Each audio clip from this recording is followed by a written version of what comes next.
After reading about Chernobyl, I found myself deep into the rabbit holes of Google, digging into the mysteries of nuclear reactors and how they work. I soon discovered that modern human history is filled with nuclear accidents. Since the inception of the very first nuclear plant in 1954, there has been more than 100 serious nuclear accidents, each affecting the lives of thousands or even millions of humans and animals. At the crux of these accidents is uranium, the element used as the primary nuclear fuel in all nuclear reactors built to this point. To my surprise, however, I found that there is actually a better and potentially safer alternative to uranium in the form of thorium. Could the long list of nuclear accidents and their consequences have been avoided by using thorium instead of uranium? Thorium sits 2 places to the left of uranium on the periodic table and possesses comparable properties. Let's find out in today's video if a safer thorium could replace uranium in nuclear reactors.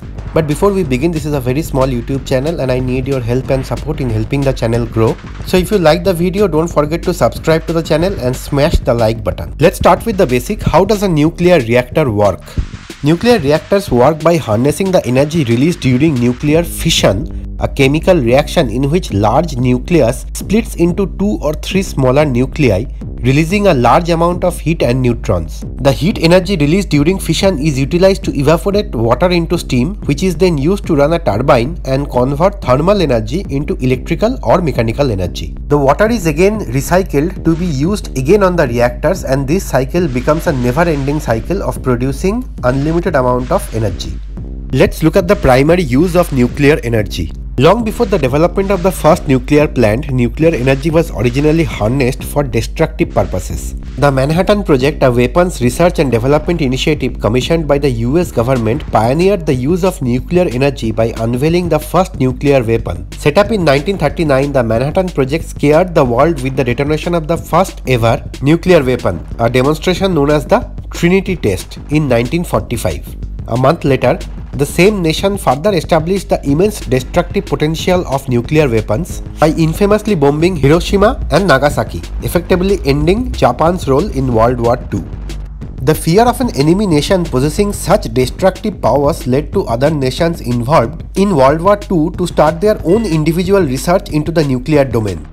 What followed was a surge in the production of nuclear weapons rather than development of commercial nuclear energy.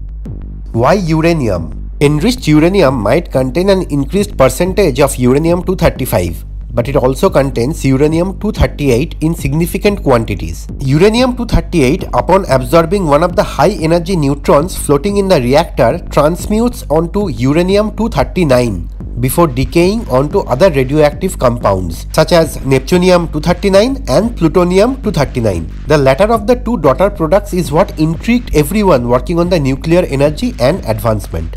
Discovered right around the climax of World War II, scientists and nations were quick to grasp the destructive potential of plutonium-239. On the other hand, the fission of thorium does not produce plutonium-239 as a byproduct. The thorium fuel cycle starts with the transmutation of thorium-232 into uranium-233 through a series of decays. Uranium-233 goes on to play the role of nuclear fuel in these reactors. The thorium fuel cycle also produces plutonium, but the non-weaponizable isotope, which is plutonium-238. Uranium-233 can also be used in nuclear weapons, but the presence of uranium-232 in the mixture negates its capabilities. To piece this all together, thorium cannot be weaponized, which meant that the research and development of dual-purpose uranium reactors were encouraged and also funded in several nations after World War II. Apart from being a non-weaponizable nuclear fuel, thorium trumps uranium in several other ways too. Thorium is 3 times more plentiful than uranium and does not need to be reprocessed or enriched like uranium-235. Also, thorium ore contains a greater percentage of thorium than the amount of uranium found in its respective ore, making thorium mining more cost-effective and environment-friendly. Estimations predict that there is enough thorium in the US alone to power the country for another 1000 years. More importantly, thorium is a fertile material but not fissile. Fertile elements do not undergo fission reactions on their own, but upon irradiation in nuclear reactors, they can be converted into fissile material.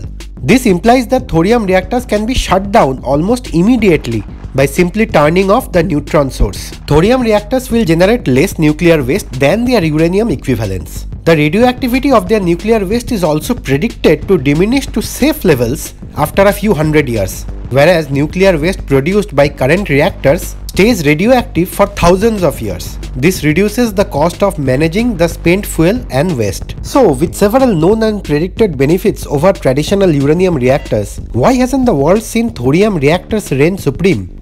A lot of research, practical work and testing still needs to be performed before switching to thorium, along with the requirement of capital for licensing and fuel fabrication.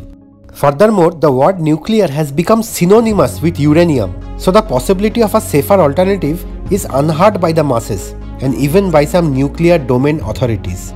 However, there is some hope for change as many countries have started research and development of thorium-based nuclear reactors. Leading them from the front is India, with a 3-stage plan to meet 30% of the country's electrical needs using thorium reactors by 2050.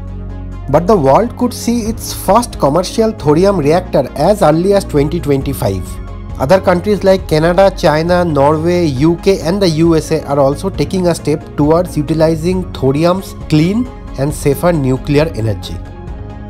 If you like the video, don't forget to like, share, subscribe and comment in both YouTube and Facebook. The channel needs your support to grow. Thank you.